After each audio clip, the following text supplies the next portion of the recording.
vous savez, comme je l'ai dit, quand on était encore dans le christianisme, on nous a enseigné cette doctrine que quoi, la rédemption, là, elle est le fait que quoi, nous les pécheurs, là, on a été rachetés par un juste. Et ce juste-là, c'est Jésus-Christ. C'est ce qu'on nous a enseigné dans la rédemption, quand on était chrétien. Maintenant, comme c'est l'esprit de la rédemption que vous prêchez là, que le fait que c'est le juste qui est venu libérer les injustes. Moi, je veux savoir, selon Proverbe 21, le verset 18 là-haut, on nous dit, c'est le méchant qui prend la place du juste et le perfide qui est remplacé à la place du droit. Expliquez-nous comment ça marche. C'est-à-dire, toi, Nugget, lis-moi ce verset et dis-nous si ça marche avec quoi la rédemption que vous prêchez. Puisque là-bas, on nous dit que c'est le juste qui prend la place du méchant. Ici, on nous dit que c'est le méchant qui prend la place du juste. Expliquez-nous comment ces deux-là marchent.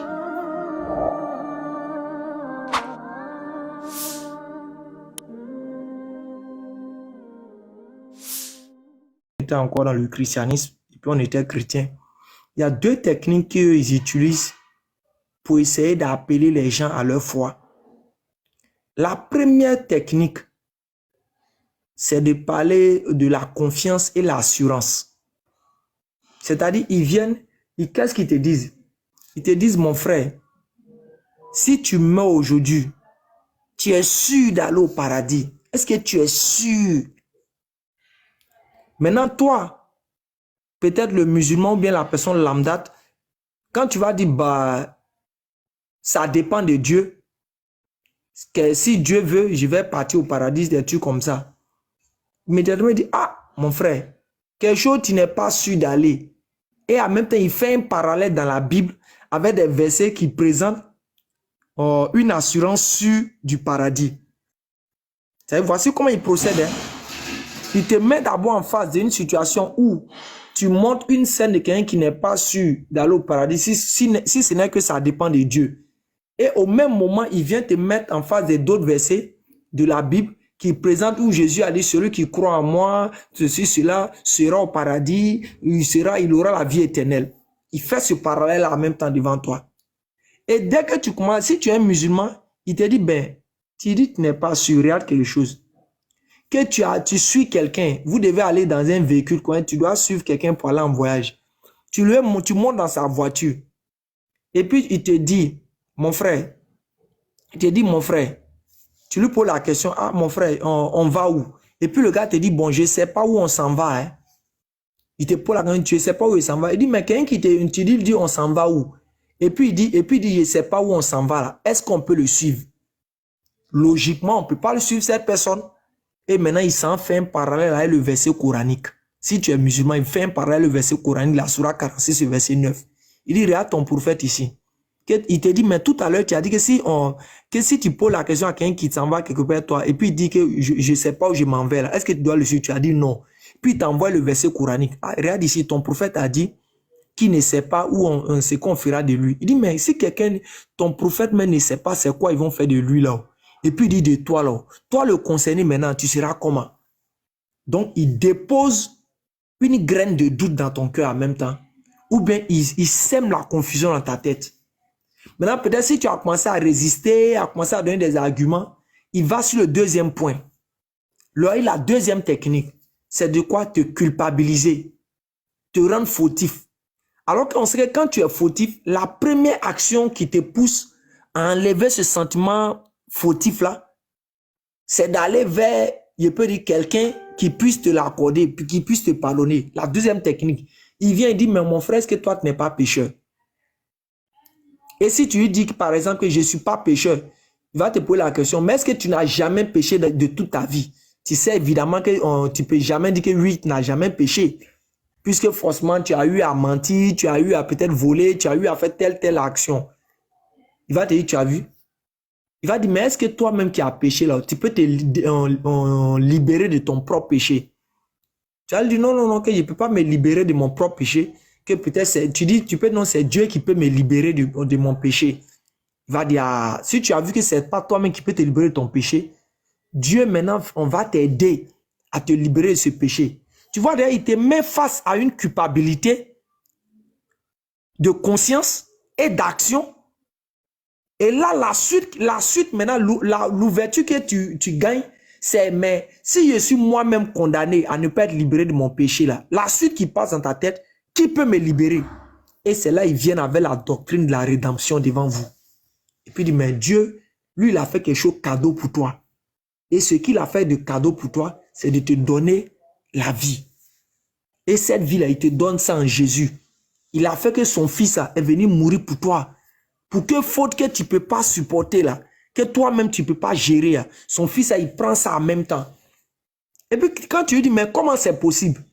Regardez l'exemple qu'ils vont te donner. Quand tu dis comment c'est possible, il va te dire, mais par exemple, toi tu as faim, tu n'as pas encore mangé. Maintenant tu cherches à manger. Et puis quelqu'un s'en paye la nourriture déjà au restaurant pour toi. C'est-à-dire, il paye déjà la nourriture au restaurant pour toi. Maintenant tu passes devant ce restaurant là. Et puis ce dernier là, quand tu vas dans ce restaurant, dès que tu demandes à manger, on dit, il n'y a pas mangé pour toi. Là, tu as fait ton effort de demander, on dit, il n'y a pas mangé pour toi. Mais qu'il y a quelqu'un qui a payé la nourriture pour toi. Tu sais, immédiatement, si quelqu'un a déjà payé la nourriture pour toi, tu auras droit à manger. Donc, il dit, c'est comme ça, Jésus a payé déjà le prix de la condamnation pour vous ou bien pour nous. Donc, toi, tu viens gratuitement pour manger et puis partir. Voici, c'est-à-dire, les techniques, parmi les plusieurs techniques que les chrétiens adoptent pour venir faire quoi? Détourner, c'est-à-dire orienter les gens à accepter leur doctrine. Mais je vais répéter ça ici pour tous. Il n'y a aucun verset dans la Bible, il n'y a aucun verset dans le Coran, ni dans la Bible, ni dans les hadiths, nulle part ailleurs, où c'est parce que tu es sûr de ton salut que tu iras au paradis. Retenez ça, hein? Je répète encore. Il n'y a aucun verset dans la Bible, ni dans le Coran, ni dans les hadiths, qui dit que le critère pour que tu partes au ciel, il faut être sûr que tu iras au ciel. C'est faux. Ça n'existe nulle part. C'est-à-dire, ça n'existe nulle part. Mais comment ces paroles n'existent nulle part? Et maintenant, quand ils viennent te parler de salut, ils disent non, qu'une religion, il y a incertitude là. Ça veut dire qu'il n'y a pas la vérité là-bas. C'est ce qu'ils font. Il dit, ben, il n'y a aucun verset dans la Bible, ni dans le Coran, ou bien dans les hadiths qui dit que parce que tu es sûr d'aller au ciel, tu iras au ciel. Ça n'existe pas. Si ce verset existe, donc à nous donner, ça n'existe nulle part. C'est des philosophies, du sophisme qu'ils créent. Maintenant, Dieu va vous donner, Jésus a présenté deux catégories de personnes. Vous allez lire ça, vous-même, vous allez comprendre l'attitude de nos parents. Et vous allez comprendre en même temps l'attitude des musulmans dedans. C'est vous allez voir des enseignements dedans. Regardez quelque chose. Tout le monde, prenez, hein, notez. Si après, vous pouvez partager, vous pouvez couper la vidéo pour présenter les techniques. Pour présenter les techniques des chrétiens. Regardez. Regardez quelque chose. Oh là là, attendez un instant. Hein. Regardez, hein, vous allez voir quelque chose tout à l'heure. Jésus donne un enseignement qui présente le comportement de deux individus. Regardez. Regardez. Regardez quelque chose. Famille, suivez bien moi. Luc 18. À partir du verset 9. Regardez. Hein. Il y a beaucoup d'enseignements à tirer dedans. Mais vous allez comprendre une profondeur ici. Regardez, en Luc 18, à partir du verset 9. Il dit encore cette parabole. En vue, écoutez bien ce que je suis en train de dire, famille. Il dit encore cette parabole. En vue de certaines personnes se persuadant qu'elles étaient justes et ne faisaient aucun cas des autres. Jésus donne une autre parabole. De certaines personnes qui se persuadent être justes. Les chrétiens, pour eux, ils disent quoi? Eux, ils sont déjà justifiés. C'est-à-dire, peu importe, dans leur tête, là, dans la tête de tous les chrétiens de la surface de la terre, ils sont déjà justifiés. Pour eux, déjà, Jésus, ils sont déjà justes auprès de Dieu. Pourquoi? Sous le prétexte de quoi Jésus est venu mourir pour soi les péchés. Donc, dans leur tête, ils se prétendent déjà justes. Regardez la suite, famille. Écoutez bien, vous allez voir quelque chose. Jésus maintenant dit, et ne faisait aucun cas des autres. 2 hommes montaient au temple pour prier. L'un était pharisien, l'autre était publicain. Regardez, le pharisien debout priait ainsi en lui-même. Il dit, oh Dieu, je te rends grâce de ce que je ne suis pas comme le reste des hommes qui sont ravisseurs, injustes, adultères ou même comme ce publicain. Et écoutez bien, je jeûne 2 fois la semaine. Je donne la dîme de tous mes revenus. Ça, c'est la première catégorie de personnes. La deuxième catégorie, le publicain, se tenant à distance, n'osait même pas lever les yeux au ciel, mais il se frappait la poitrine en disant, oh Dieu, sois apaisé envers moi, qui suis un pécheur. Je vous le dis, celui-ci descendit dans sa maison justifié plutôt que l'autre, car quiconque s'élève sera abaissé et quiconque s'abaisse sera élevé. Famille, Diabaté, est-ce que tu comprends quelque chose ici? L'humilité, l'humilité. C'est-à-dire, l'humilité dans quoi? Dans le fait que tu sais pertinemment que peut-être tu n'as pas péché aujourd'hui. Mais qu'est-ce que tu fais? Tu demandes pardon à Dieu. Le fait que tu sais qu'il y a des actions mais que tu n'as pas commises, tu demandes pardon à Dieu. Mais regardez aujourd'hui nos parents chrétiens. Regardez l'attitude de la plupart d'entre eux quand ils parlent. Sous l'inspiration de leur fameuse affaire de dire Jésus est mort pour nous là. Qu'est-ce qu'ils disent? Que nous le paradis, c'est déjà sûr. C'est déjà garanti. Parce que Jésus a déjà tout payé pour nous. C'est-à-dire, on dit quoi? Jésus dit quoi? Ils se font passer pour les gens qui se sentent quoi? Justes. C'est dans leur tête, ils sont déjà justifiés. Il n'y a rien à dire. Mais nous les musulmans, est-ce qu'il n'y a pas des versets coraniques qui disent qu'on va aller au paradis? Est-ce qu'il n'y a pas des versets qui disent qu'on va aller au paradis? Plein, il y a beaucoup même. Hein? Que si on n'associe rien à Dieu là, même si on a des péchés, on va rentrer au paradis. Est-ce qu'il n'y a pas des versets qui disent ça? Beaucoup de versets, Oustas. Mais pourquoi nous, chaque jour, on s'efforce à prier? Pourquoi chaque jour, nous, on s'efforce à faire des actions? Bien que nous voyons ces versets dans le Coran. Vous voyez, Jésus présente 2 catégories de personnes. Et dans ces 2 catégories de personnes, chacun peut se retrouver dedans. Le chrétien se retrouve, le musulman se retrouve. Et c'est leur attitude, hein? C'est leur comme ça. Jésus a déjà payé pour eux. Eux, ils n'ont plus de péché. Tous leurs péchés sont déjà effacés. Nous, les autres, nous, on est encore dans nos péchés. Donc, nous, on a besoin de faire ablution. Nous, on a besoin de prier beaucoup. On a besoin de jeûner. On a besoin de faire beaucoup d'actions. Eux, déjà, eux n'ont pas trop besoin de faire beaucoup d'efforts. Jusqu'à il y a un même qui dit quoi? Le gars qui est en Côte d'Ivoire ici, hein, qui dit que le chrétien ne perd jamais le salut, non? Hein? Les gars Gédéon là. Oui. Il y a un même, ouais, il y a Gédéon, et puis il y a un même en France là-bas qui dit que si tu meurs dans les jambes d'une prostituée, tu vas au paradis. Jésus a tout payé. Hein? Il dit quoi? Tu meurs dans les jambes d'une prostituée, tu vas au paradis. Donc pour lui, on monte, on descend. Il n'y a rien à dire. Lui, il est déjà juste. Quel que soit ce qu'il fera. Vous voyez, il y a encore qui dit que Jésus nous a déjà sanctifiés. Vous voyez, quelqu'un qui dit que Jésus nous a déjà sanctifiés. C'est leur attitude qui est là. Les chrétiens, vous qui êtes en bas là, s'il vous plaît, montez. Nous, on ne va pas monologuer. Ce n'est pas le but de notre live ici. Les chrétiens, envoyez l'invitation forcée famille et puis donnez-leur au moins 2 places. On va parler des choses de base. Parce que moi, j'ai compris que pour que ta religion soit fausse, selon les chrétiens, ton papa ou ta maman doit être idolâtre. C'est-à-dire si tes parents sont idolâtres, que peut-être toi, tu n'as pas été idolâtre, c'est que religion que tu pratiques. Voilà. Il y a un qui demande à monter. Comme nous, on a duré, on va faire la place à d'autres personnes, Inch'Allah. La soeur Kadia, si tu peux faire monter, il y a vérité qui se fait là. Non, il faut rester. Diabaté, moi, il y a des sessions de travail.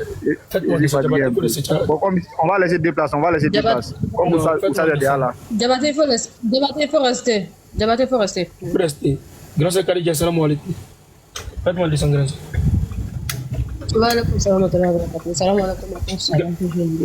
Fais-moi descendre, grand sœur, pardon. Moi, j'ai compris. La religion, quand ta religion est fausse. Quand moi, je vois souvent le gars là. Attends, il a allumé la lumière, excusez. Il fait un peu sombre ici.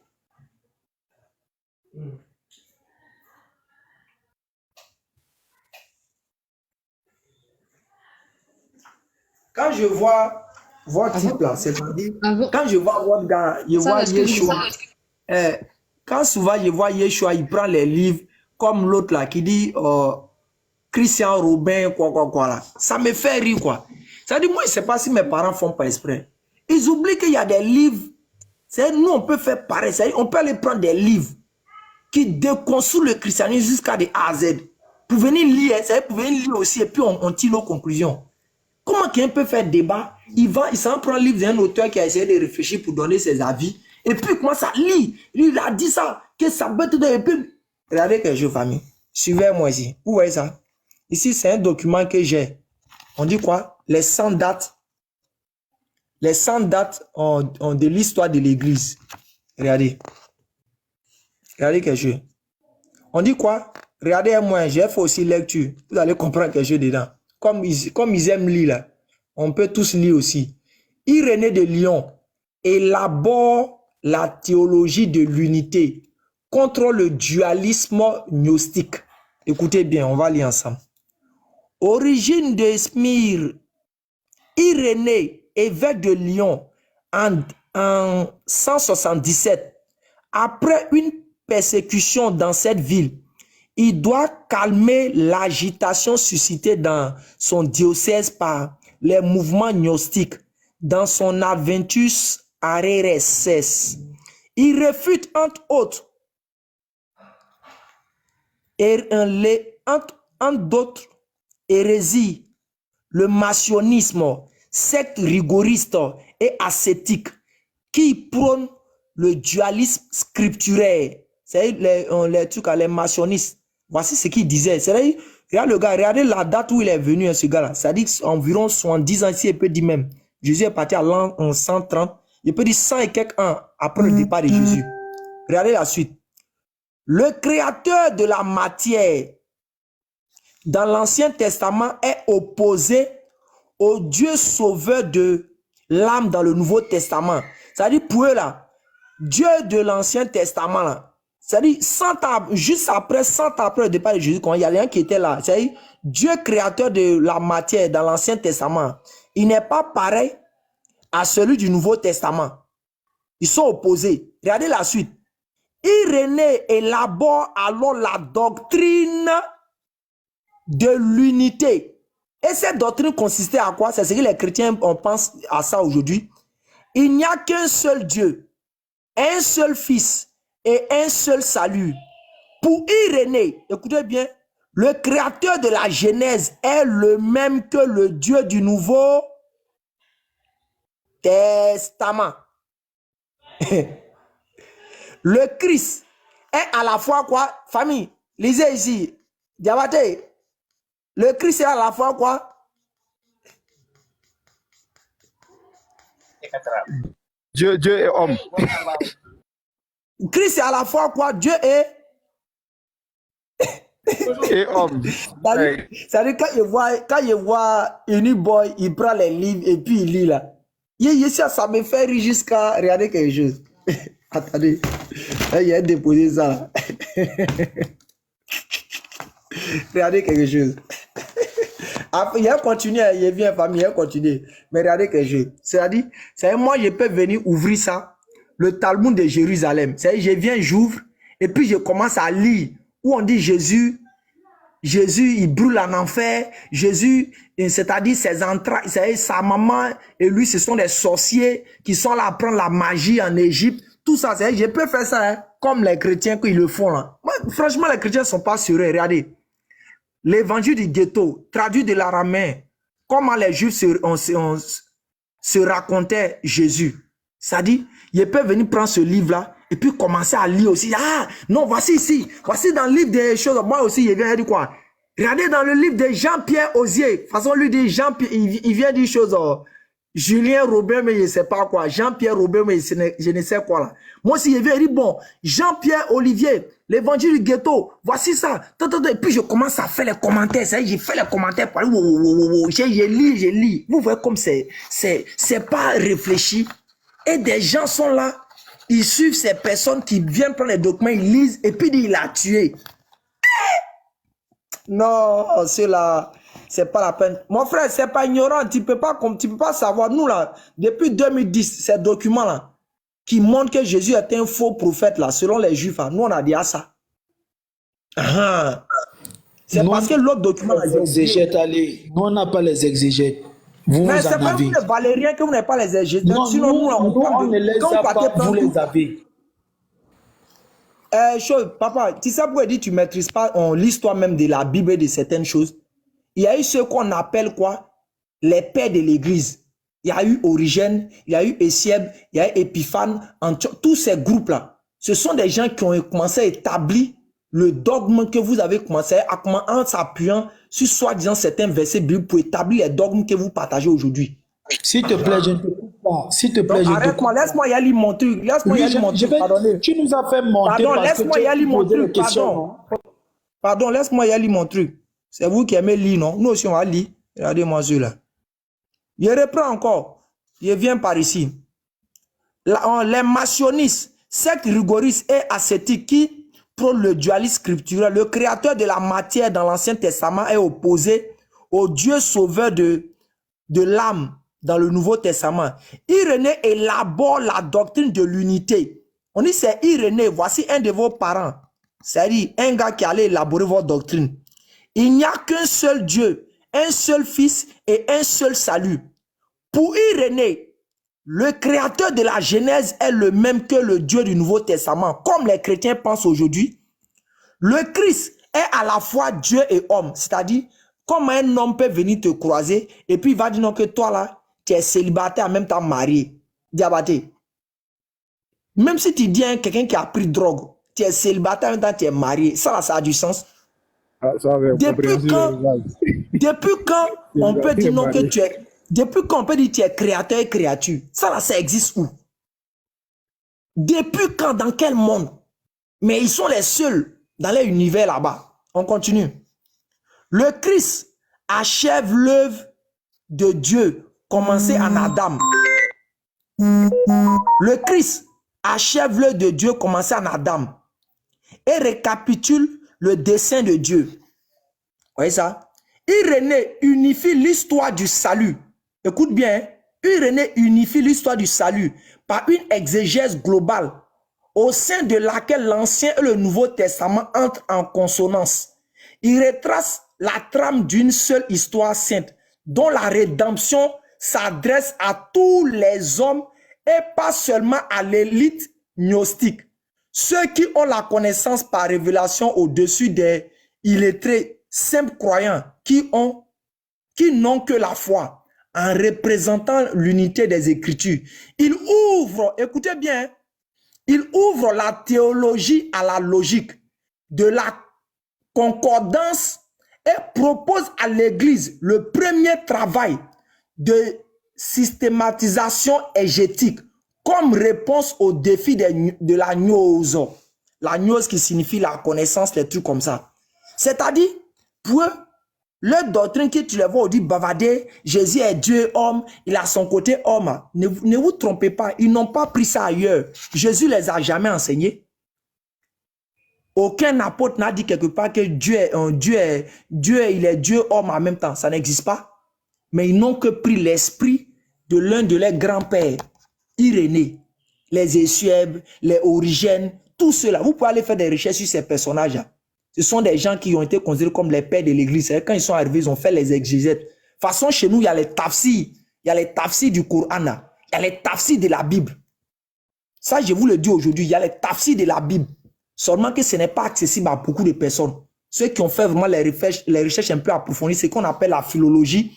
Ceux qui ont étudié un peu la philologie, ceux qui ont étudié un peu sur la critique textuelle, qui ont fait le numatisme, qui ont fait l'épigraphie, tous ces gens de recherche, Ce n'est pas accessible encore à certains d'entre eux ici. Mais par la grâce d'Allah, nous, on a parcouru un peu ça légèrement, mais on n'est pas trop rentré en profondeur. Il y a le tafsir de la Bible qui est là. Donc, pour dire que quand je vois souvent les gens bavarder, je vois ceux-là, ils viennent, ils lisent des livres, ça me fait rire. Je dis, mais c'est que si moi aussi, je veux venir m'asseoir et puis ouvrir un bouquin de ceux qui ont écrit contre le christianisme, et puis montrer la déconstruction de la Bible, c'est qu'on ne va pas s'en sortir ici. Hein? Donc, bref, c'était un peu sa famille. Allah vraiment donne la bonne compréhension. Et comme on dit, dormez tranquille. Nous, les anciens chrétiens, là, si on est là, ne vous inquiétez pas, il n'y a rien là-bas. C'est amusement qui est là-bas. Moi, je vous confirme. Je dis ça encore aujourd'hui, je répète. Il n'y a rien dans le christianisme. C'est amusement. Façon sur cette terre, il y a des gens pour aller à l'école. Et puis, au sein de l'école, il y a d'autres qui s'amusent. C'est comme ça aussi dans la voie de Dieu. Il y a des gens qui sont là pour adorer Dieu, il y a d'autres qui sont là pour s'amuser. Et je dis et je réitère, dans le christianisme, c'est pour venir s'amuser. C'est pour ça qu'ils ne peuvent pas définir les dogmes. La plupart des dogmes du christianisme sont définis par l'esprit de l'Occident. Vous allez les demander dans la Bible, on marie une fille à quel âge? Aucun chrétien ne pourra te donner. Mais dès qu'il va vouloir parler, non, en France, s'il était en France, on allait l'arrêter. S'il était aux États-Unis, on allait l'arrêter. Comme si c'est sur la base des Français vont les juger. Vous allez les demander, quand une femme décède, et quand un homme décède après qu'il a épousé une femme, là, sa femme fait combien de temps avant de se remarier? Bon, frère, nous sommes là, non, pose-nous les questions, non, nous sommes là. C'est notre panel. Pardon, la sœur Sabrina, elle va donner la parole. Il y a Oustaz qui est là, la Bagou est là. Toutes ces questions, il y a celui-là, tu vas répondre à ça. Et je termine par cette partie. Il y a lui qui vous appelez pasteur Marcelo Tsunami ou bien quoi là. Il a fait une vidéo en disant donc que lui, il est mariable. La plupart certains chrétiens sont sortis pour dire non, mais lui, il n'est pas sage. Hein. Que sa femme est décédée, ça vaut même pas comme un certain nombre de temps. Déjà, il parle à faire des mariages. Il y a d'autres mecs qui vont pour l'accuser pour dire, si vous voyez qu'il veut se marier comme ça, c'est que quand sa femme était vivante, là, il avait déjà une petite à côté. Malgré que je ne suis pas chrétien, je suis allé sur la page de cette femme-là. Il dit, ma soeur, pourquoi vous aimez parler avec vos passions même?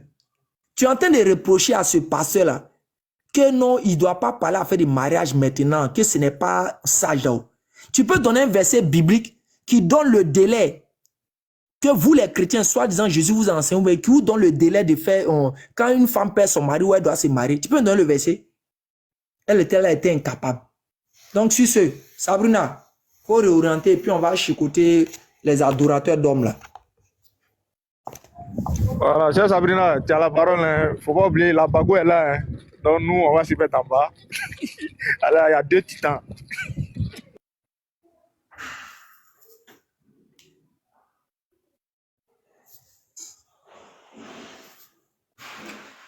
On a Sabrina n'est pas là. Bon, Ivnia, tu parlais là, on t'écoute maintenant. Voilà, je réponds à tes 3 questions rapidement. Pour le mariage, à quel âge il faut se marier? Chaque société humaine a déterminé l'âge de mariage selon son bon vouloir.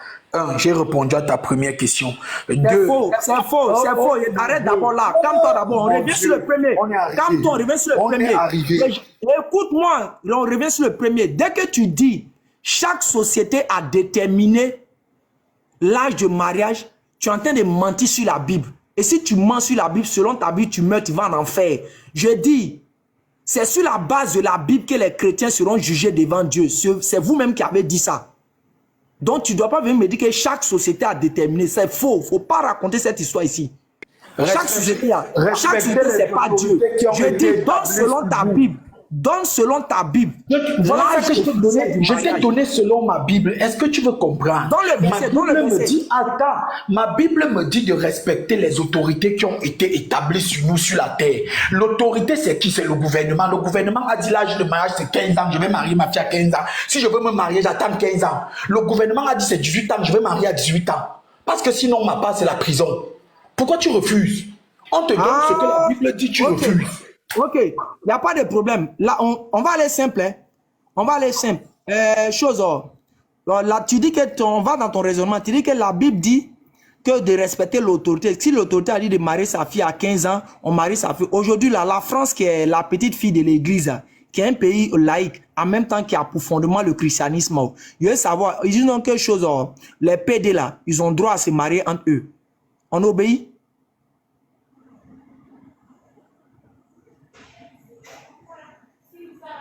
Regarde, je te pose la question, il faut répondre simplement, on va avancer. Je dis, tu as dit encore obéir à l'autorité. Quand tu poses la question, tu laisses on te répond. Je vais te répondre avec un texte biblique.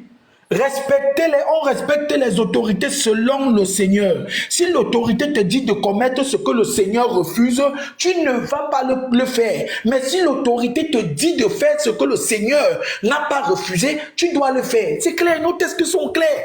Je ne sais pas où tu vas m'amener. Allons-y simple. Tu as dit si l'autorité, on te dit de faire quelque chose que le Seigneur n'a pas refusé. Donc en d'autres termes, c'est que le Seigneur a parlé de ça, n'est-ce pas? Je dis ceci. Si dans la Bible, le Seigneur a parlé, oui. Où tu vas? Si le Seigneur a parlé de ça, là, on te pose la question, donne-nous dans ta Bible, ou bien Dieu n'a pas parlé de mariage dans la Bible. Le Seigneur dit que l'homosexualité est une abomination dans la Bible. Je te pose la question, est-ce que Dieu n'a pas parlé de mariage dans votre Bible? Allez, qu'est-ce que toi tu veux comprendre? Tu as dit qu'on ne pouvait pas te répondre, on t'a déjà répondu. Tu veux toujours cibler le sujet. Est-ce que Dieu n'a pas parlé du mariage dans la Bible? Il a parlé du mariage. Ok, donne-nous l'âge qu'il a défini. Mais est-ce que tu me suis? Tu me poses une question. Ce n'est pas que dans ton Coran, on a défini un âge. Dans ma Bible, je t'ai dit ceci clairement. Chaque société, depuis la nuit des temps, a défini comment le mariage se passe chez eux. Mon Dieu n'est pas venu pour régler un problème de mariage. Maintenant, il nous demande quoi? De respecter les autorités. Aujourd'hui, que chaque société a son âge pour pouvoir dire que je marie une fille, nous les chrétiens, on s'y conforme parce que c'est pas mauvais. Nous, les chrétiens, on s'y conforme parce que c'est pas mauvais. Mais si l'autorité nous demande maintenant qu'on peut marier nos garçons à des garçons, nous, on va leur dire que notre Seigneur dit que c'est une abomination, nous, on ne le fera pas. C'est clair. Je ne sais pas où tu veux nous amener. Toutes tes questions sont très faciles à répondre avec la Bible. Tu as encore posé une autre question, c'était quoi? Ce que tu as dit, il faut donner le verset d'abord.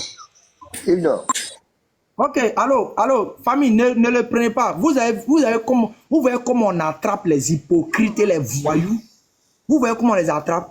Ok, il a dit quoi? Qu'on respecte les autorités et que chaque mariage ou consort est défini selon les sociétés. Exactement. Tu peux nous dire dans la société arabe là, où le mariage du prophète Mohammed ça a été condamné. Et puis vous aujourd'hui condamnez. Très bien. Tu es en train de débattre avec la mauvaise personne. Chaque fois que tu es attends, je te réponds. Tu débats du mariage de ton prophète. Ouais, allez. Pourquoi tu veux les problèmes? Tu débats du mariage de ton prophète avec Aïcha, avec la mauvaise personne.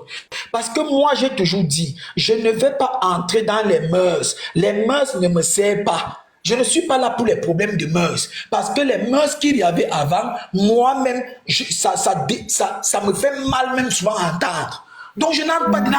Si tu veux débattre de ça, allez, va chercher un des chrétiens qui parle de Aïcha et 9 ans. Donc, le mariage du prophète à Aïcha, c'est bon, non? C'est normal. Non, je ne vais pas dire que c'est bon. Je te dis, il y a des choses que quand j'entends même pas bon. Ouais, lui, par exemple, dans son village, c'est les trucs qui ont. C'est les chefs du village, donc lui, il ne parle pas de ça. Lui, c'est pas son problème. Bon, pour Yvinia, le mariage que le président a fait là-bas, là, c'est pas condamnable. Comme ses frères chrétiens le font aujourd'hui. C'est ça? Ouais. Yvinia, c'est ça? Je ne l'ai jamais vu dire ça. Hein. Je ne sais pas si après moi, il a dit, sinon, je ne l'ai jamais vu dire ça. Qu'est-ce que tu dis? Je dis, donc quand tes frères, soi-disant, le groupe des Ménas, là, prennent ça pour essayer de condamner Mohamed, pour dire qu'il a fait la pédo, tout ça là. Ils sont injustes, non? Regarde, moi personnellement, je ne me mettrai pas dedans. Je ne dirai pas, je ne condamne pas leurs faits. Je dis, quand vous aurez un débat sur les 9 ans, non, vous essayez de leur parler de ça. Moi, je parle de moi. On a compris, monsieur, j'ai dit. Donc, quand tes frères là, restent sur les panels pour commencer, donc le prophète a marié, donc c'est affaire de pédophilie, rentrer, sortir ici là. Ils sont injustes, non? Non, je ne peux pas parler d'injustice. Je peux simplement dire qu'ils doivent baser tout dans un contexte social du temps. Je ne veux pas dire injuste parce que l'injuste... Ils doivent même dans un contexte qu'ils ne le mettent pas. Et puis ils prétendent aujourd'hui que le prophète a fait quelque chose d'abominable. Ils sont injustes ou bien ils ne sont pas injustes? Ils connaissent... Oh, regarde, je te dis, je réponds encore. Moi, je connais, ce que j'ai appris, je dis bien. Il y a les choses qui se sont passées dans nos vieux temps, que moi, à les entendre même, que ce soit même dans mon village, que ce soit même dans beaucoup d'endroits, ça me fait mal à la tête. Par exemple, le mariage avec une fille de 9 ans. Mais cependant, je ne me mettrai pas à parler de ça parce que moi, personnellement, je dis, je le classe dans un contexte social de son temps. Parce que si de son temps, cette chose ne se faisait pas, personne ne pouvait accepter qu'il marie une fille de 9 ans. Donc, ça veut dire quoi? Je ne vais pas je dis bien, je ne vais pas m'arrêter dessus. Allez, si tu veux me poser les questions de la Bible, tu me poses dans la Bible. C'est ça que je dis. Moi, je vais sur le principe que non, tu es chrétien comme eux. Il ne va jamais le blâmer. Je vais sur le principe que tu es chrétien comme eux. La manière dont tu as expliqué là, ça montre que si une personne vient maintenant accuser le prophète ou bien vient dire qu'il a fait ça là, il est injuste. N'est-ce pas? Non, moi je dis bien, moi je ne parlerai pas d'injustice, je peux parler qu'il n'a pas cherché la connaissance, il n'a pas cherché à cadrer ses arguments dans un plan social des années 650. Oui, mais s'il n'a pas cherché à établir ça là, et puis il vient condamner le prophète là, il est injuste ou bien il n'est pas injuste, le groupe des Ménas là? Non, sincèrement, je ne vais pas dire qu'ils sont injustes. J'ai déjà répondu ma part. C'est avec eux que tu débats de ça, pas avec moi. Ah, allez. Vous voyez l'hypocrisie de mes parents? Mais il va aller sur les panels, vous allez voir, ce même personne, il va aller sur les panels. Et puis ils vont commencer à dire ça là. Il ne va jamais prendre sa bouche pour dire les frères. C'est ce que vous êtes en train de dire là. C'est vrai, mais il faut rester dans un contexte. Il ne le fera jamais. L'hypocrisie là, elle est énorme. Mais comme allez, je dis, je connais mes parents. Mais allez, c'est à toi d'aller dire que c'est dans un contexte, c'est pas moi. C'est moi qui dois défendre l'islam. C'est à toi d'aller dire que c'est contexte. Tu sais pourquoi tu ne peux pas dire que c'est contexte? Parce que tu n'arrives même pas à avouer que oui, le prophète l'a fait. Moi, je t'ai là suivi. Parce que si tu étais parmi ceux qui disent que oui, les éminents chèques qui disent oui, le prophète l'a fait, tu seras capable de dire que mes frères, basez ça dans un contexte, comme les grands chèques, les éminents chèques qui n'ont pas peur de le dire. Mais toi, puisque tu nies la chose, tu ne peux pas le dire. Moi qui ne nie pas la chose, je peux dire mes frères, c'est dans un contexte. Mais toi, allez, qui nie la chose, tu ne peux pas le dire. Parce que ça va t'incriminer. Tu vois, vous voyez l'hypocrisie, c'est pas grave. Ton hypocrisie, ce côté-là, on garde ça comme ça. Et puis on avance sur le deuxième point. Va sur le deuxième point maintenant, on t'écoute. Voilà, le deuxième point, tu parlais encore de quoi que je n'ai pas bien compris. Tu as parlé du mariage, tu as parlé de... Voilà, un homme, si sa femme meurt, quand peut-il se marier? La Bible dit, si un homme manque, si quelqu'un manque de continence, qu'il se marie. Le jour où sa femme meurt même, il peut se marier. Est-ce que c'est utile alors de le faire? Quelle image tu présentes de le faire? C'est ça maintenant ta conscience à toi-même, de parler avec ta conscience. La Bible ne t'interdit pas de te marier. La Bible dit même à la femme ceci. Une femme est liée à son mari tant qu'il est vivant. Si son mari meurt, elle peut se marier, mais qu'elle le fasse dans le Seigneur. Donc il n'y a pas de durée. Même aujourd'hui, ma femme peut mourir, je me marie. Mais est-ce que c'est bien de faire un tel geste? C'est maintenant à moi et à moi seul d'en décider. Pourquoi tu dis pas c'est toi-même qui vas mourir? Mais je ne t'ai pas... Bon, si je meurs aujourd'hui là, voilà. Ma femme est libre de se marier avec qui elle veut. Ça dépend d'elle maintenant. Tu es content? Donc, si vous voyez famille, vous voyez. Donc maintenant, donc ces chrétiens qui reprochent maintenant à ce monsieur pourquoi il veut se marier. Ils sont des menteurs, comme je l'ai dit. Parce que c'est moi qui tu as raison. Tu as raison. Personne n'a le droit. Personne n'a le droit de l'accuser. Je dis toujours, Est-ce que c'est bien que sa femme est morte? Peut-être que dans 2 jours, il se marie, il veut se marier. Mais si sa femme est déjà morte un bon bout de temps, lui c'est un homme, peut-être qu'il a les besoins de l'homme. Il doit se marier. Les gens préfèrent qu'ils pêchent que de faire ce qui est bien. La passe, Donc c'est ça, maintenant il faut se marier. Ok. On a déjà parlé de ces 2 points-là. Maintenant, il y a quelque chose que j'aimerais comprendre, Ivnia.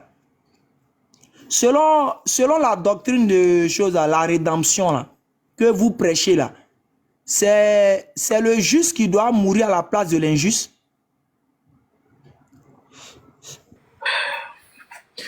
La rédemption que nous prêchons, c'est quoi? Aucun homme ne peut mourir à la place d'un autre homme. C'est la raison pour laquelle nous prêchons avec fierté que Jésus-Christ est Dieu. La Bible dit ceci: prenez garde à l'église de Dieu qu'il s'est acquis par son propre sang. Prenez garde à l'église de Dieu qu'il s'est acquis par son propre sang.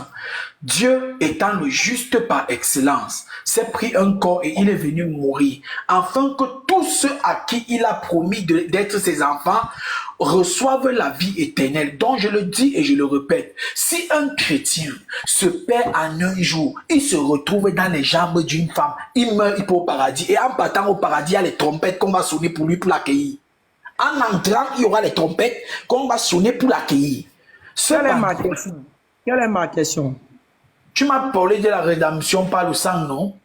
La rédemption, est-ce que c'est le juste qui va mourir à la place de l'injuste? L'autre, hein. Tu dis le chrétien ne fait pas le salut là. Non, je ne rentre pas dans ce débat-là d'abord. Je dis, Ivnia, je dis, quelle est ma question? La question est de savoir, est-ce que sur le plan de la rédemption, c'est le juste qui meurt pour l'injuste? C'est la raison pour laquelle je t'ai parlé du juste par excellence qui devait mourir pour les injustes que nous sommes. Je t'ai répondu. Ok, il n'y a pas de problème. Donc, dans l'esprit de la rédemption, c'est l'injuste et c'est le juste qui meurt pour l'injuste. Oui. N'est-ce pas? Oui. Ok, tu as ta Bible là? Je suis sûr que même le test que tu vas lire, je t'ai répondu tout à l'heure. Tu as ta Bible là? Oui, j'ai ma Bible. Ok, il faut nous prendre Proverbe 21. Proverbe 21. Prenons le proverbe en Bible.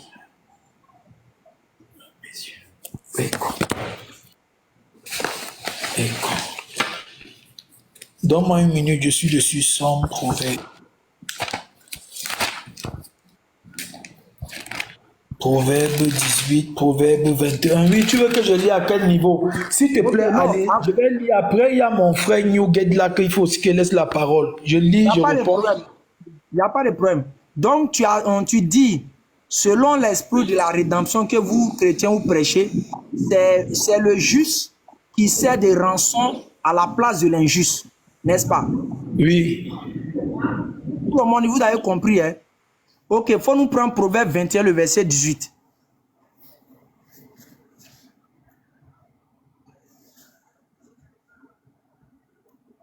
Faut te démuter, pardon, rapidement. Proverbe 21, le verset 18. Tu lis et puis tu nous expliques. Le méchant sert de rançon pour le juste, le traître pour les gens droits. Mieux vaut habiter, oui. Ça va. Le verset 18 dit quoi? Il faut reprendre tranquillement. Lis ça à haute et intelligible voix. Oui, je relis. Le méchant sert de rançon pour le juste, le traître pour les gens droits. Ok. Tout à l'heure, tu as dit quoi? Selon la rédemption, le juste sert de rançon pour le... Oui, le juste sert de rançon pour tous les injustes. Ok, maintenant ici dans ce verset, on dit quoi? Très bien. Tu as pris un verset, tu pars au milieu, tu me prends un verset. Est-ce qu'on peut lire, on comprend le contexte? Parce que quand eux, ils parlent ici, ils le parlent bien dans un contexte. On peut lire le contexte pour savoir. Vas-y, on t'écoute. Si tu veux, il faut lire tout le chapitre là même. Attends. Frère Newgate, si tu as eu à voir ce passage, si je te laisse la parole sans problème, hein? Oh non, c'est à toi je veux. Hein. Non, toi tu veux la vérité. Quel que soit le frère qui a la vérité, tu prends la vérité. C'est ça. Khadija, enregistrez pour moi. Tu veux que je te mate? Activez les drones.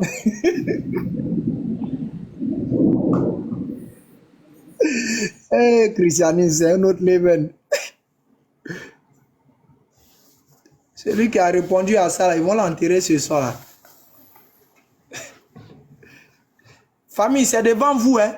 Yves Nia dit que selon l'esprit de la rédemption, là, il y a bien que quelqu'un m'enregistre, s'il vous plaît. Selon chose, Yves Nia, il dit, selon l'esprit de la rédemption, là, c'est le juste qui sert de rançon pour l'injuste. Il a été clair ici devant tout le monde. On a pris Proverbe 21, le verset 18. On dit que le méchant sert de rançon pour le juste. Le traite, écoutez bien, le traite pour les hommes droits. C'est-à-dire, chacun déjà voit les dégâts. Chacun voit les dégâts. Faut lire le passage, tu vas nous expliquer en fonction de ta doctrine. Regarde, je vais t'expliquer en fonction de ma doctrine. Tu prends un verset qui parle du jugement au niveau humain et tu veux faire une comparaison avec le verset qui parle du niveau divin. Ici de quoi il s'agit? On sait que le proverbe, c'est Salomon qui était un roi, qui menait la justice humaine. Il rendait la justice humaine, pas la justice. Donc, quand vous venez devant lui, il ne pouvait pas punir le juste à la place de l'injuste. Ce n'était pas possible.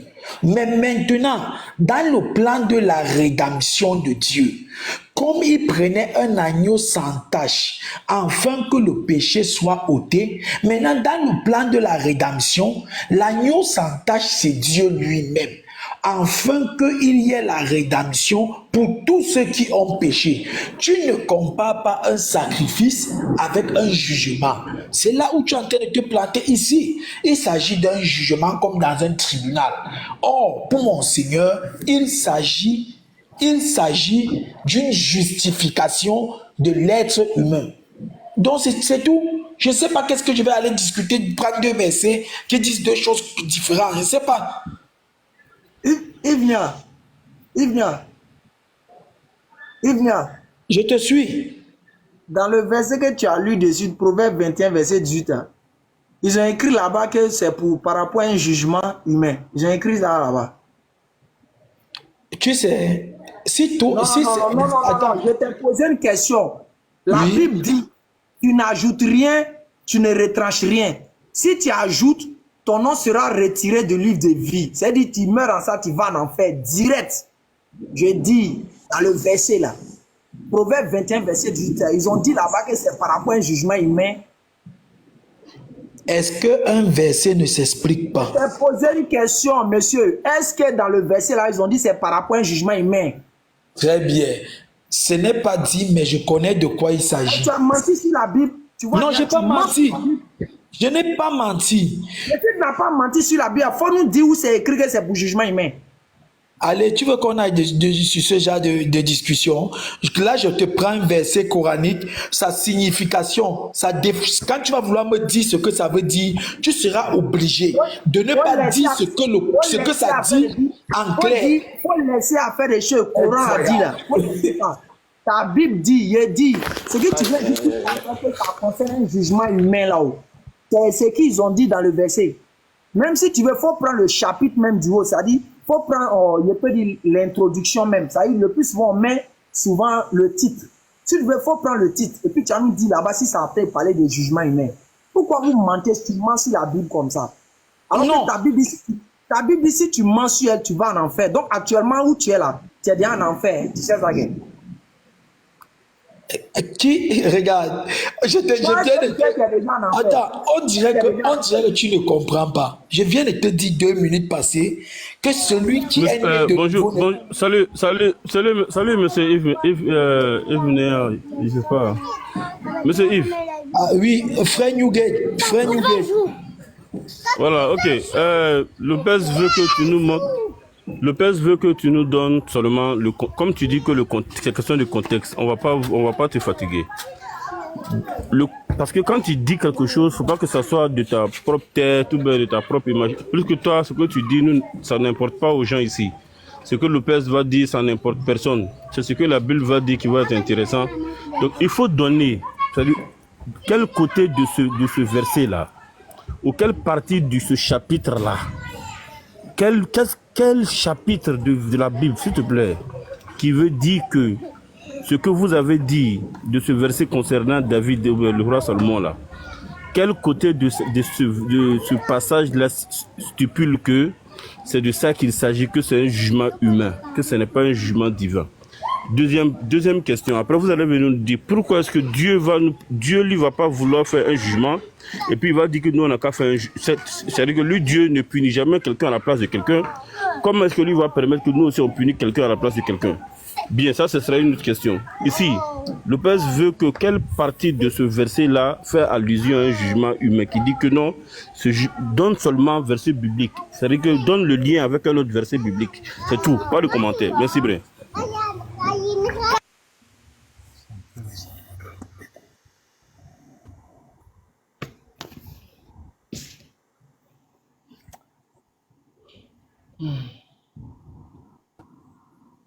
On vous écoute, bien aimé, on vous écoute.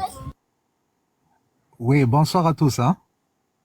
Bonsoir, Newgate. Mais actuellement, Newgate, faut savoir que ton frère, il en fait actuellement, hein, selon la Bible. Non, attends, non, Newgate, attends, Yves n'a pas de réponse, c'est ça?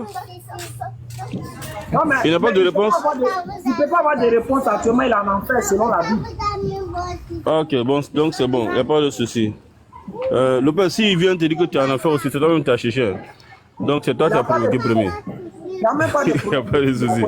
Donc tout le monde a vu clairement la question de Lopez est restée sans réponse de la part du frère Yves. Il n'a pas eu de réponse à la question de Lopez. Nous voyons que vraiment, alhamdoulilah, la question de réponse reste suspendue. Maintenant, si le frère Newgate veut rebondir et sauver l'image, n'est-ce pas, du christianisme à travers le blocage que Yves a eu ici, il n'y a pas de souci. Au cas contraire, on reste cette question sans réponse, malheureusement, du côté des frères chrétiens. Et puis on passe à un autre sujet avec le frère Newgate. Sinon, est-ce que tu as une réponse à la question de Lopez concernant la question qu'il a posée tout à l'heure, frère Newgate? En fait, là, je vois que c'est un peu ce qu'il a demandé là. Déjà, je vois que c'est flou. Et puis, je trouve ça un peu complexe. Dans quel sens je dis ça? Là, Ali, si je peux l'appeler comme ça, il est en train de parler de Salomon. Salomon qui est un roi qui doit en effet juger son peuple et puis le juger dans la... Bien aimé Nugget, désolé, excuse-moi, tu as une très belle introduction, mais pour ceux qui ne sont pas trop au courant, on va laisser Lopez revenir sur sa question d'abord, et puis maintenant pour que ça soit un peu limpide, n'est-ce pas, pour tous les auditeurs. Bien aimé, merci bien, merci. Lopez, viens, il faut reprendre ta question.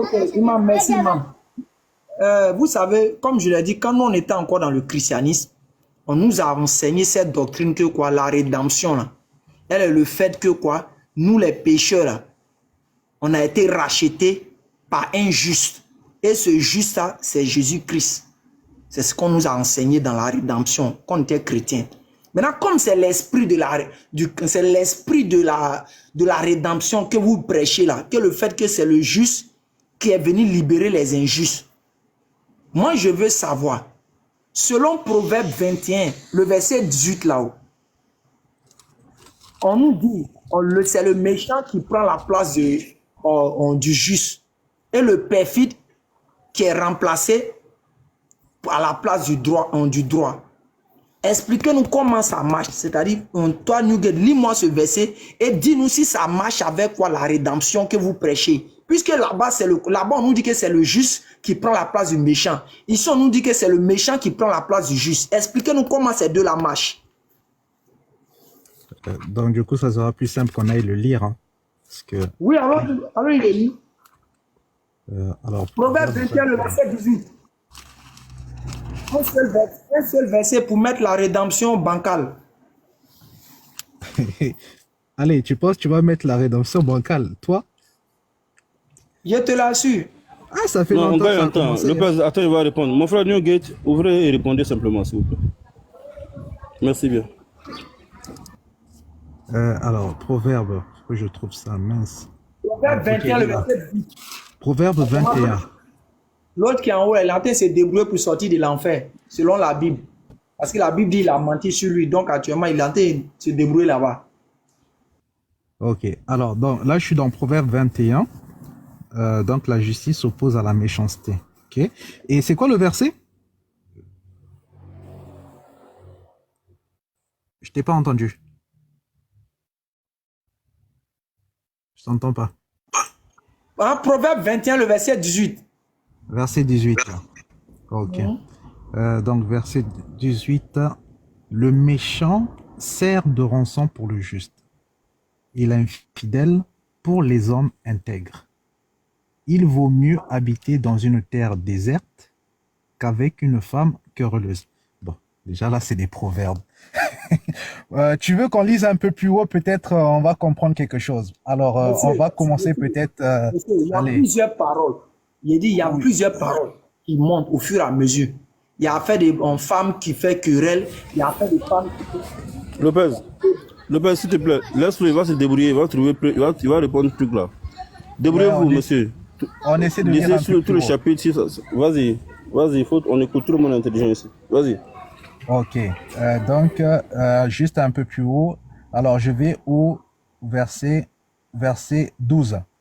Le juste considère attentivement la maison du méchant, quand Yahweh renverse les méchants dans la détresse. Celui qui bouche son oreille pour ne pas entendre le cri du pauvre criera aussi lui-même, et on lui répondra pas, et on ne lui répondra pas. Le don fait en secret apaise la colère, et un présent fait en cachette calme une fureur violente. C'est une joie pour le juste de faire ce qui est droit, mais c'est la destruction pour les ouvriers d'iniquité. L'homme qui se détourne du chemin de la sagesse aura sa demeure dans l'assemblée des morts. Celui qui aime les réjouissances est indigent, et celui qui aime le vin et l'huile ne s'enrichit pas. Le méchant sert de rançon pour le juste, et l'infidèle pour les hommes intègres. Bon, là, très franchement, moi, j'aurais du mal à vous expliquer ça, parce que ça parle des proverbes déjà. Donc là, ici, là, si je dois expliquer ça, là, il faut que je réfléchisse. Mais pour ce qui concerne Jésus-Christ, Non, attends, Newgate, attends quand même, on va déguster quand même cet échec-là quand même. C'est pas passé non, c'est rapidement. pas un échec. Attends, Newgate, attends, pardon, s'il te plaît. Pardon, tu es venu pour sauver, toi-même tu es dans la boue. Attaque B. On peut pas passer comme ça. Toi, tu peux pas laisser les gens. On peut pas faire truc. Attaque B. Allahu Akbar. Attaque B. Allahu Akbar.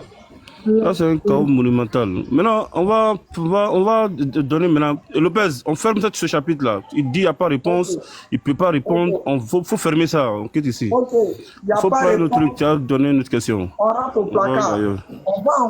On va encore quelque part. Nugget, le plus souvent, vous nous reprochez que nous, on n'a pas le Saint-Esprit, que vous avez le Saint-Esprit entré sorti ici. Je veux savoir, quels sont les critères de celui qui a le Saint-Esprit? C'est-à-dire, quand il a le Saint-Esprit, là, c'est-à-dire, selon la Bible, hein, parce que si les apôtres ont eu le Saint-Esprit, selon vous, c'est qu'ils ont eu des manifestations, ils ont eu à faire des actions. Je veux savoir, vous qui avez le Saint-Esprit comme eux là, donnez-nous votre attitude qui vous fait en fonction de eux. Parce que quand les apôtres ont reçu le Saint-Esprit, on a vu certaines attitudes qu'ils ont manifestées. Maintenant, il faut nous dire, lequel pour vous là d'aujourd'hui, c'est lequel par rapport aux autres? Ok. C'est très simple. Alors, pour ce qui s'agit du Saint-Esprit, la Bible, elle est claire là-dessus. Hein? Ceux qui ont l'Esprit de Dieu sont conduits, en tout cas, ceux qui ont le Saint-Esprit sont conduits par l'Esprit de Dieu. C'est-à-dire, on va lire dans Galates, et je vais revenir quand même sur la rançon parce que c'est important. il faudra aller lire Ésaïe 53. Là-bas, on parle de la rançon justement de Jésus-Christ envers nous autres qui sommes des pécheurs. Mais pour souligner premièrement pour le Saint-Esprit, alors c'est simple, on va aller dans Galates. Galates 5. Donc Galates 5 et on va commencer au verset 17. Donc Galates chapitre 5, verset 17. Là, en fait, on va voir deux caractères, deux manifestations. Il y a les caractères de ceux qui sont remplis de l'Esprit de Dieu et il y a le caractère de ceux qui n'ont pas encore reçu l'Esprit de Dieu. Et on va le voir ici, là. Donc, je commence dans Galates 5, verset 17. Il est écrit, il dit, car la chair, donc on parle de l'homme ici, car la chair a des désirs contraires à ceux de l'esprit. Et l'esprit en a de contraires à ceux de la chair. Et ils sont opposés entre eux, afin que vous ne fassiez pas ce que vous voudriez. Or, si vous êtes conduits par l'esprit, vous n'êtes pas sous la loi, car les œuvres de la chair sont évidentes. Ce sont l'adultère, les fornications, l'impureté, l'impudicité, l'idolâtrie, les sorcelleries, les inimitiés, les querelles, les jalousies, les animosités, les disputes, les divisions, les sectes, les envies, les meurtres, l'ivrognerie, les excès de table, et les choses semblables à celles-là, au sujet desquelles je vous prédis que, comme je vous l'ai déjà dit, que ceux qui commettent de telles choses n'hériteront pas le royaume de Dieu. Ici, c'est la première catégorie, les premières personnes, c'est-à-dire les personnes qui n'ont pas reçu l'esprit. Hein? Okay. Et ça, c'est des choses qu'on voit. Voilà, ça, c'est des choses qu'on voit en fait. Quelqu'un peut être religieux, je ne sais comment. Mince. Quelqu'un peut être religieux, je ne sais comment. On va toujours voir chez ces personnes-là ces choses-là. On va voir les disputes, on va voir les divisions, on va voir les jalousies, etc., etc. Parce qu'il est encore dans la chair. Il n'y a pas encore l'esprit. Mais maintenant, quand l'esprit vient, qu'est-ce qu'il fait?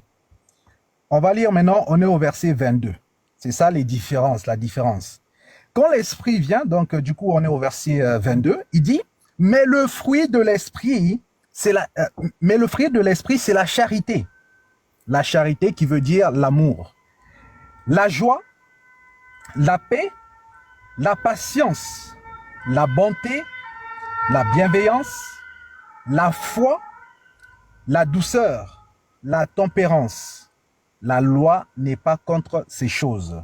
Ceux qui sont à Christ ont crucifié la chair avec ses passions et ses désirs. Donc déjà ici, on voit que les gens qui ont reçu le Saint-Esprit là, on doit voir ces choses chez eux. S'il n'y a pas là, il y a un problème. Après, bien sûr, le Seigneur travaille l'homme qui reçoit le Saint-Esprit de sorte que il va faire mourir de plus en plus les choses de la chair pour faire grandir les choses de l'esprit. Et puis, il y a autre chose encore. Là, maintenant, on va rentrer dans les dons spirituels. Donc, non, attends d'abord, tu as trop dit beaucoup, pardon. Donc, en résumé, tu as vu, tu étais en train de parler là. On a entendu bruit d'ambulance. Oui, oui, oui, ça t'a pas interpellé. Ambulance qui faisait oui, oui, oui, oui, ça t'a pas interpellé qu'il y a la mort qui est là. Il y a la quoi? Il dit, quand tu étais en train de parler, tu n'as pas entendu ambulance qui faisait oui, oui, oui. Bien sûr. Bien sûr, j'ai entendu. Mais ça peut t'interpeller pour dire, mais attends, ce qui arrive là, c'est pas bon, hein, c'est dangereux pour moi. Maintenant, tu as cru que ça passait inutilement. Mais ça passe. C'est l'habitude.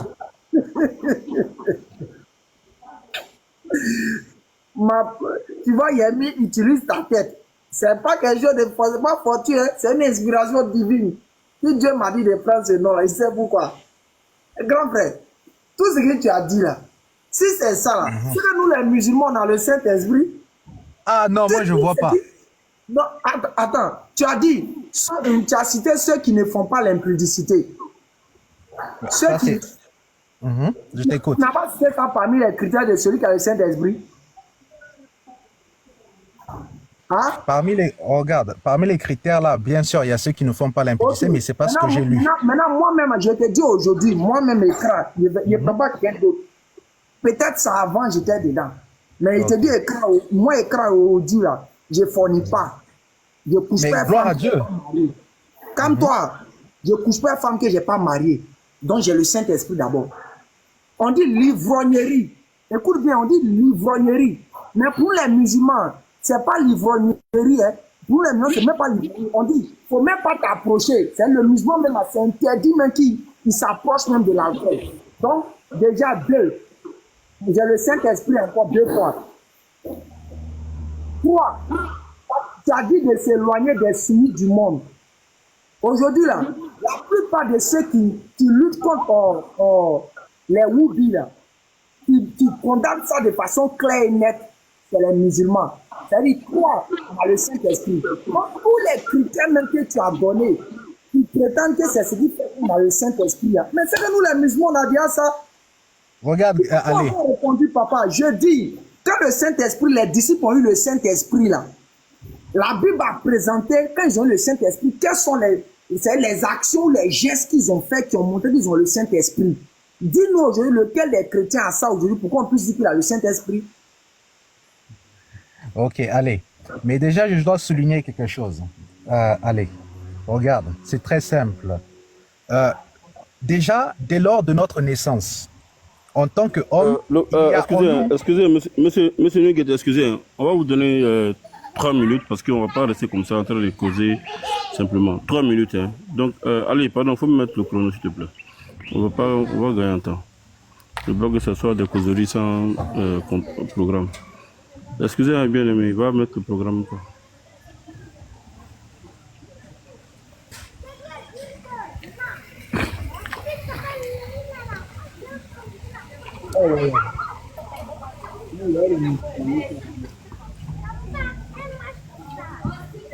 Ok, Nuguet, vas-y, on vous écoute. Ok, très simple. Quand Ali parle, en fait, il dit que oui, soi-disant, nous les musulmans, on a le Saint-Esprit. Alors que déjà, cette promesse n'est pas chez les musulmans. Je ne sais pas pourquoi il va se réclamer de ça. Et puis 2, il y a quelque chose qu'il faut savoir. En tant qu'humain, en tant qu'être humain, c'est-à-dire que quand Dieu nous a créés, bien sûr, il y a eu le mal qui est arrivé plus tard, mais l'homme a la capacité de faire le bien. Mais malheureusement, il y a aussi cet esclavage du mal qui est là. Ce qui fait que, au milieu de ce bien-là que l'homme fait, il y a aussi toujours ce mal qui ressurgit toujours. C'est ce qu'on appelle le péché. Donc, si quelqu'un, un homme qui ne croit même pas en Dieu, c'est-à-dire les païens, il reste fidèle à sa femme, ça ne veut pas dire qu'il a le Saint-Esprit. Non, c'est se tromper. Si quelqu'un est un païen, quelqu'un il va être là aujourd'hui, il va insulter Dieu, et puis il ne vole jamais, ça veut dire que pour lui, vu qu'il ne vole pas, ça veut dire qu'il a le Saint-Esprit? Non.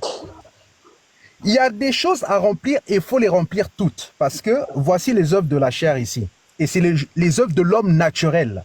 Ça ne veut pas dire qu'il fait toujours tout mal. Ça ne veut pas dire qu'il fait toujours tout bien. Mais l'homme naturel, c'est-à-dire que l'homme, en général, quand il naît, sans le Saint-Esprit, ça arrive qu'il fasse le bien. Mais maintenant, voici les choses qu'il va faire automatiquement. S'il ne fait pas un, il va faire l'autre. C'est énuméré ici. Alors, c'est écrit là, c'est que, il dit, les œuvres de la chair sont évidentes. Ce sont les adultères.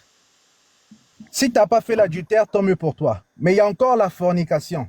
Mais il y a encore l'impureté. C'est quoi l'impureté? La façon dont tu parles. Tu as une mauvaise bouche. Ok, tu couches pas avec les femmes des gens. Ok, on va dire, tu as pas commis peut-être la pédophilie, mais tu parles méchamment. Tu es mauvais, c'est l'impureté. Tu insultes les gens, c'est l'impureté. On continue encore. L'impudicité. L'impudicité, ok, peut-être que tu es vierge, mais tu t'habilles de manière indécente. C'est impudique.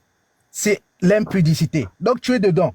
C'est-à-dire que tu es là de manière en tout cas indécente, vulgaire, non respectueuse. Tu vas te mettre presque nu devant tes parents, etc. Même si tu es vierge, impudique. Donc tu es dedans, c'est la chair. L'idolâtrie. Ok, tu n'as pas fait ceci, cela, mais on te trouve dans l'idolâtrie, tu es dedans. Tout ça, c'est les œuvres de la chair. Les jalousies, les sorcelleries, les disputes, les animosités. Tu es là, peut-être que oui, ou soi-disant, tu ne fais pas ça ou ça ou ça, mais tu ne pardonnes pas. Quelqu'un te fait du mal, tu ne pardonnes pas. Tu gardes ton cœur. Newgate, merci. Newgate, merci. Merci beaucoup. Tu as vraiment bien prêché. Et on a bien entendu votre parole. Ok. Lopez, vas-y.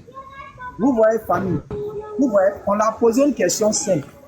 C'est lui-même qui allait prendre ces critères-là pour nous donner. Hein. C'est pas quelqu'un d'autre. C'est lui-même qui allait prendre pour nous a mis les conditions, les critères d'avoir le Saint-Esprit là.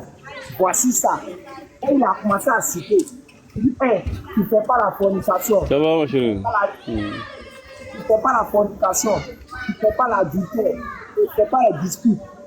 Mais alors que tout ce qu'il a fait dire, si ce sont les critères du Saint-Esprit, on est à du but quelque part. Ah, ok. Si ça là, ce sont des critères pour dire que la personne a le Saint-Esprit là. Mais c'est que nous, on est déjà dedans. Il sait qu'il n'y a plus de débat. Alors que ce n'est pas ma question. Je dis, la Bible a présenté que les disciples, hein, arrivé à un moment de leur vie, ils ont eu le Saint-Esprit. Et dès qu'ils ont eu le Saint-Esprit, ils ont fait une action, c'est-à-dire ils ont eu une attitude. Soit peut-être ils ont parlé en arabe, ou bien ils ont parlé en anglais, soit ils ont commencé à peut-être à se rouler sur eux-mêmes. En tout cas, la Bible dit que le jour où ils ont eu le Saint-Esprit, ils ont fait une action qui a montré qu'ils ont eu le Saint-Esprit. Donc, est-ce que vous les chrétiens, l'action que les disciples ont fait là, est-ce que vous faites ça aujourd'hui pour qu'on puisse confirmer que vous avez eu le Saint-Esprit comme les disciples? C'est aussi simple que ça. Oh, Newgate, l'autre là seulement, actuellement, son sommeil est profond. Donc, vous voyez, c'est simplement de nous donner que, ah bon, dans la Bible, on a vu que les disciples ont eu le Saint-Esprit. Et dès qu'ils ont commencé peut-être à danser. Ou bien soit ils ont le Saint-Esprit, ils ont commencé à rire. Soit ils ont le Saint-Esprit, ils ont commencé à pleurer. Là, comme ça, vous les chrétiens d'aujourd'hui, là, si on voit que ça concorde avec ce que les disciples ont eu là, on peut peut-être déduire que vous avez le Saint-Esprit aussi. Donc, dis-nous aussi peut-être l'imam dans la parole parce que nous on prie à environ 40 ici. Non, Lopez, faut même pas te fatiguer. C'est bon. Comment on appelle ça? Les mêmes causes produisent les mêmes effets. Si manger doit rassasier Paul, manger doit rassasier aussi Jean. C'est clair. C'est-à-dire que il y a des choses on ne peut même pas. Le gars il a déjà dit. Il dit tant que tu ne fais pas l'impudicité, tu n'es pas dans la vulgarité, tu n'es pas dans la fornication ni l'adultère, ce qui rend quelqu'un, il n'a pas donné autre condition. C'est ça là il a donné comme condition. Donc après, dès que tu remplis... Pardon, non frère, on t'a donné trop de temps. On t'a donné tellement de temps pour donner tout ce temps. Finalement, tu étais en train de nous évangéliser, frère. On t'a donné les conditions. Oui, non, mais là, on n'est pas dans... Si moi, je dois prêcher ici, là, sermon, si je dois faire sermon ici, là, on n'a pas quitté ici. On a un débat. Si tu es en train de prêcher, on va attendre que tu as fini de prêcher, puis tu as dit que tu as fini de donner conditions. Dans ce cas, Attends, pardon, bien-aimé, pardon. Le temps qu'on t'a donné là, c'était pour donner les conditions. Mais là, si parmi les conditions, il y a prêche dedans là, non, on va laisser pour attendre que tu as fini d'évangéliser, frère. Donc, tu as déjà fini de donner les conditions qu'il faut, et parmi les conditions là, les conditions que tu as données, on a compris. Le père a finalement dit que lui, il remplit ces conditions là. Ça veut dire normalement aussi, il a le Saint-Esprit. Maintenant, tu dis non, qu'il n'y a pas à faire le Saint-Esprit dans notre logique, dans notre foi. Nous, on n'a pas dit Saint-Esprit dans notre foi. On a demandé seulement les conditions du Saint-Esprit. Si les conditions du Saint-Esprit sont chez nous, c'est pas toi, tu vas dire qu'il n'y a pas de Saint-Esprit chez nous. C'est toi, tu dois dire directement, ah, s'il y a condition de ça chez vous là, ah, Dieu merci, c'est qu'il y a Saint-Esprit chez vous là-bas. C'est toi, tu dois dire ça. C'est pas nous, c'est pas toi qui vas venir dire qu'il n'y a plus Saint-Esprit chez nous. Bien, ça, je pense que ça c'est déjà fermé. On a le frère Yves qui a appelé au secours, le frère Newgate, parce que c'est frère Yves qui a dit, Newgate vient ou Newgate vient. Non. Bon, Newgate est venu, pardon, Yves, pardon. C'est toi qui as dit, c'est toi qui as dit Yves n'a qu'à venir. Maintenant, quand le père a dit Yves ne vient pas là, tu as dit à Lopez que c'est la vérité, Lopez veut voir, mais c'est quoi il veut. Tu as dit c'est ici. Tu as dit à Lopez, ah, l'essentiel c'est pas toi ta personne qui importe, que c'est la vérité qui importe. Donc peu importe la personne qui va venir, c'est ce que tu as dit. Et Dieu a fait, Newgate est venu, lui aussi il est venu prêcher, il a évangélisé. On l'a demandé, il dit non, il faut que lui évangélise aussi. Bon, s'il a fini d'évangéliser, et puis maintenant parmi les évangélisations qu'il a fait, il a donné des conditions que Lopez a remplies. Donc, normalement, le peuple doit avoir le Saint-Esprit. Newgate doit reconnaître ça. Donc, ça, là, on ne doit pas perdre le temps. Là, pardon, Yves, pardon. Sinon, tu fais descendre. Tu parles encore et tu descends. Ouais, tu fermes. Attends, finis d'abord, te donner la parole, frère. Donc maintenant, quand Lopez a fini de parler là, nous, tout le monde a compris. Moi, j'ai dit que l'essentiel, c'est pas pour les chrétiens que Lopez parle, c'est pas pour les musulmans il parle. C'est pas pour les chrétiens que Newgate parle, c'est pas pour les musulmans il parle, ni toi. Finalement, c'est les intelligents qui sont là qui parlent. Donc quand quelqu'un va commencer à dire que c'est pas pour les intelligents, que c'est pour le Saint-Esprit, on le fait descendre. Parce que si nous, on n'a pas forcément cette... On est en train de faire débat pour les gens qui réfléchissent. Donc ici, finalement, tout le monde a déjà fini d'écouter. On a vu l'évidence, on a vu la vérité, tout le monde a attendu. Bon, ma vérité n'est pas forcément ta vérité. Ta vérité n'est pas forcément ma vérité. Tu as eu le temps pour défendre ta cause, l'autre a eu le temps pour défendre sa cause. Conclusion, tout le monde a son intelligence.